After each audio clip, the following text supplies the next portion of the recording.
Out these playoffs, gotta have it. And you've got a worthy opponent, but you've got, Trav's ready to light the candle, fire the crowd up, chug the beer. But New York, they're just buckets, buckets, buckets. Kenny Atkinson using an early timeout. New York jumps Cleveland 9-1. Beautiful behind the back from Brunson to Karl-Anthony Towns. Back in the day in pickup, that's a walk 1,000 times. Not anymore. Karl-Anthony Towns, it's 2 and the Knicks lead 7. James Harden in the paint, left-hand scoop. Kelsey and his lovely better half, Taylor Swift. See Cleveland within 2, and now Harden stop ball. No one stops the penetration of Harden. Brand new ball game tied at 48. But then the other way goes Brunson. No one stops ball there, and New York leads by 2. Then Brunson. Strus hits the deck. No call, play on. And it's an easy 2 for a great shooter. Knicks are 8-1 when leading at the half. Cavs 3-6 when trailing, so the math wasn't mathing for the home team. Third quarter, the Knicks extend the lead. Donovan Mitchell looking down low, the turnover in transition. Good find, OG Anunoby. Great bounce pass to Bridges, and the lead's now 7. 8-point lead, Anunoby down the lane. It's now a 10-point game. Harden going to work on Brunson. Bucket and the foul. So down to a 7-point game. Late third, Brunson. Beautiful step to get the clean baseline look. Lead pushed back to 9. And then this is just gorgeous. Cleveland got a bucket. Brunson attacks. Easy alley-oop. Mitchell Robinson, the lead's back to 9. Dozen minutes and Cleveland's got to find something. They don't. Instead, it's Landry Shamet who finds the 3-point stroke. Buries that. It's a 14-point game. Again, it's Shamet. Step back, working on Harden. You can take those 3 with you as the lead is 14. Now it's Brunson. Working through Spida, and it's the wrong-footed left-hand scoop. And this Knicks team is a juggernaut. Looking to win their 5th straight on the road by 10 or more. And that's the story right there. The Cleveland defense, not much pushback. Knicks shoot 56% and roll to another win.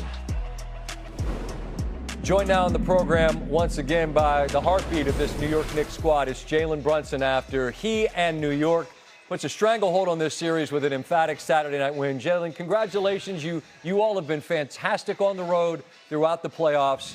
But going into this building on a Saturday night against a team that's been great on their floor throughout these playoffs, what was your sense of what you all needed to do right out of the gate to have a chance to end up where you are, which is victorious?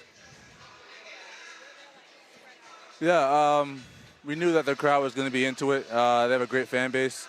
I think most importantly, just keeping our composure. And, they were going to make runs, they were going to make plays, but we just had to keep playing our style of basketball, keep fighting, just keep sticking together. Over the course of these last 2 playoff runs, Jalen, you all have not been good. You've been a great road basketball team. I think mindset's a word we use in media that might not even mean anything, but just your approach as a group. What's been so good about it on the road over these last couple of postseasons? I think we genuinely like playing together. We created a chemistry that's it's been great, and I love playing with these guys, and they mean a lot to me, and it's been a lot of fun.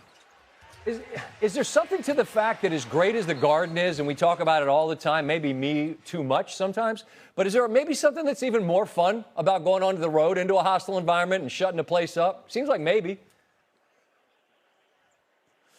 Yeah, I mean, playing the Garden is amazing. I mean, there's no place like it. But when you're on the road, with your teammates, and it's just you guys, and you got some fans that travel, but it's a real hostile environment. I mean, it's fun, playing those type of environments for sure. A little bit. The Philly takeover, the Sixer fans are worried about. I was surprised, man. It's like, as the game's coming to a close, they're chanting MVP, and there's blue in the building. You said to Lisa Salters, Knicks fans travel for sure. But, I mean, you get the sense that there's a growing bandwagon for this Knicks squad that's outside of the boroughs in the city? I mean, maybe, but I mean, we welcome it. I mean, if you're gonna cheer for the orange and blue, I mean, more power to you. Right on. All right, so Cleveland's a proud team. They're a good team. Nothing will come easy Monday. The last one to get is the hardest one. Always is. But you got a chance, if you can end it, to get some rest, and it looks like it might go a while between the Spurs and the Thunder. What kind of urgency do you bring in a game where they have to win, but maybe it means as much to you just because you can rest? Yeah, I think our mindset is most important. We're not thinking about resting. We're thinking about what can we do to be better. What can we do to finish the possession, finish the quarter, finish the half, finish the game. That has to be our mindset. We can't look ahead at all, especially against these guys.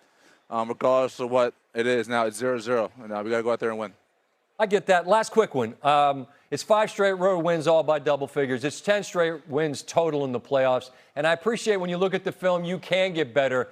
But how close to the ceiling, Jalen, do you feel like your group collectively is right now at the most important time? I have no idea, and I think that's a good thing. I really have no idea. Most importantly, I don't think we are even looking for that. Now we're just trying to find ways to make sure that we're staying locked in, we're staying poised, composed, and sticking together. Well, I'd say even grading with the sharpest pencil, the Knicks squad's pretty good right now. I'm sure you would admit you guys are playing great, and you go for the sweep on Monday night. Thanks for taking the time after another dub tonight, Jalen. We'll talk again soon, all right? Always, man. Appreciate you. Thank you. We have breaking news, Dateline, New York. As always, read in the voice of Action Bronson. This Action Bronson report on the Knicks' victory. So focused, burying them. No mercy. This has been an Action Bronson report. The Knicks have outscored their opponents by 225 points during this 10-game winning streak, the largest point differential in any 10-game span in NBA history, regular season or the playoffs. The problem for the Cavs is this is the playoffs, and the last 3 have all been against them. Here's James Harden. We're still confident. Like, the confidence is, never going away. Like, we're more than capable. We just need some things to a shift change and make some shots to the series turns around. And you got to give credit. They're up 3-0, right? Like, they've beaten us 3 times. So I'm not saying that, but no, I don't feel like we're overmatched. I think we just have to find a way. And like I said, I hate to harp on it, but like, we were up 22, dog. Like, you know what I mean? Like, so it's on us. Like, you know what I'm saying? It's on everyone in this locker room. And we know that, we feel that, and we have an opportunity on Monday to get game 4 and then go from there. I wish more than anything that we could take the camera from upstairs and record the conversations we had as we watched this game. And Mon Shumpert's with us in studio. I've rarely had more fun watching any game with anyone. It was a blast. Yeah. I want to try to give people the good stuff and narrow it down. The Knicks deserve credit, but you described Cleveland's defensive effort as the worst performance I've ever seen. Why? The effort. When you talk about the time and situation, we're talking about good basketball. There's guys that realize, okay, we're coming home. We need a push. We need a little bit more. The first thing on the list should not be transition defense. That's something that you and the guys need to huddle up real quick on a free throw line, nip that in the bud. Transition defense, 1-2 dribbles and then a blow-by straight line drive to the basket. These are all effort things. These are things that we look at as players and say, hey, do y'all know that y'all are facing elimination? You know, your whole season can go in the trash after this. Mm-hmm. And when I'm watching it, I don't see the faces of guys that feel like our backs are against the wall. I feel like it looked a little cool out there. New York does shoot 56% in part because, to your eyes, you don't see enough pushback from Cleveland. Yeah. But the credit that New York is earning by virtue of stacking win after win on the road, not just wins, but double-digit wins, Amon, in a time of year when those are tough to come by. What are the Knicks showing in terms of a team that's now a winnable finals and 5 wins away from a parade through the Canyon of Heroes? Well, in a temperature of basketball that we are now playing positionless basketball, okay, where everybody can do a little bit of everything. The Knicks have now shown and proved, no. You need a point guard. Jalen Brunson is one of those guys that we kept talking about has this tweener game. He wants to score it, but he's undersized, blah, blah, blah. What I've seen this playoffs is that Jalen Brunson can make adjustments. Jalen Brunson can actually go out here and bat singles. He can make the hockey assist.